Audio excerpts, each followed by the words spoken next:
PM Modi सिर्फ और सिर्फ देश के लोगों का भला करने में लगे हुए हैं, लेकिन विपक्ष के लोग हर मुद्दे पर राजनीति करने में लगे हुए हैं। नए वक्फ कानून को लेकर विपक्ष के लोग काफी परेशान हैं। कपिल सिब्बल और अभिषेक मनु सिंह भी नए वक्फ कानून के खिलाफ सुप्रीम कोर्ट में केस लड़ रहे हैं और दलीलें दे रहे हैं। अभी सुप्रीम कोर्ट से कोई फैसला नहीं आया है, लेकिन मोदी सरकार एक्शन में है। मोदी सरकार के एक फैसले के बाद नए वक्फ कानून के विरोध में खड़े लोगों की नींद गायब हो गई है। दर्शकों, भारत सरकार ने देश के करोड़ों लोगों के हितों का ख्याल रखते हुए वक्फ बोर्ड में संशोधन का बिल संसद में पास करवाया है। पीएम मोदी चाहेंगे कि देश के हर नागरिक को उसका हक मिले, लेकिन जो लोग वक्फ के नाम पर भूमाफिया बने हुए थे, पीएम मोदी ने उनकी दुकान एक झटके में बंद कर दिए और गरीब मुसलमानों के लिए उम्मीद की एक नई किरण दी कि अब वक्फ की जमीन उनके काम भी आ सकेगी। दर्शकों, समझने की जरूरत यह है कि भारत सरकार ने अब एक फैसला लेकर वक्फ की मनमानी पूरी तरह से बंद कर दी है। क्या है खबर, बताते हैं आपको इस रिपोर्ट में। दर्शकों, केंद्रीय अल्पसंख्यक कार्य मंत्री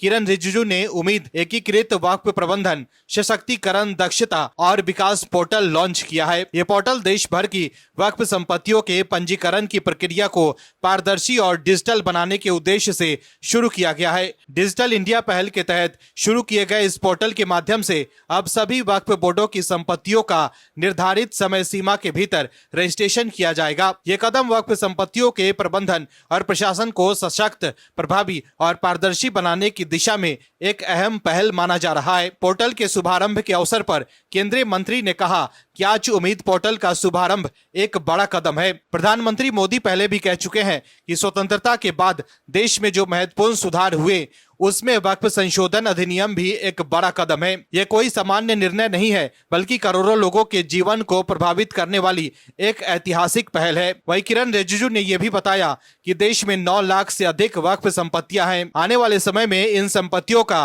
पंजीकरण इस पोर्टल के माध्यम से किया जाएगा। उन्होंने कहा कि हमने अधिनियम के अनुसार एक निश्चित समय सीमा तय की है, उसमें संपत्तियों का पंजीकरण होना है। प्रक्रिया पूरी तरह से स्पष्ट और सुविधाजनक है, इसमें किसी प्रकार की असुविधा नहीं होगी और सब कुछ पारदर्शी रहेगा। मैं सभी राज्य सरकारों और वक्फ बोर्डों से अपील करता हूं कि वे तय समय सीमा का कड़ाई से पालन करें। बता दें कि वक्फ संपत्तियों का पंजीकरण ओटीपी आधारित होगा।